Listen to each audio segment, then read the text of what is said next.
Parents were very supportive. No matter what we did, it was always well attended by parents. They were so proud of, I think the early 50s, Mr. Jasper came and he formed a band.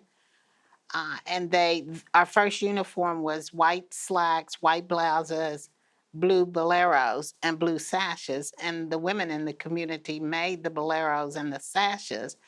When we got ready for uniforms, the Black community had raised one half of the cost before they went to the school board to ask them to pay for the rest of them. So they were very supportive, very, very supportive. And if you got in trouble at school, you can believe when you got home, yeah, they were waiting for you.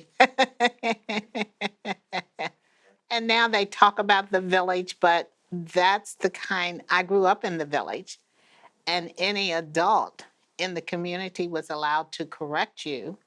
And then they told your parents, and your parents reminded you, don't embarrass this family out in public again. And they just looked out for each other's children, and the village was part of my upbringing. It was a place of warmth. It was a place of love. It was a place of you develop friends that are still lifelong friends, and that we all had a common goal encouraged by our teachers to be the best that we could be.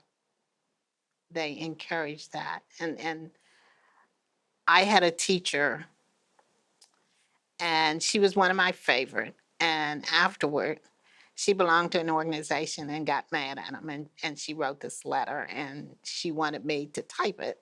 And so by then I was older, and I told her, I said, I'm not doing that. She says, well, I'm going to pay you to do it. And I says, I'm not doing that. I said, because your tone and the words that you've used in this letter is not the teacher that I know.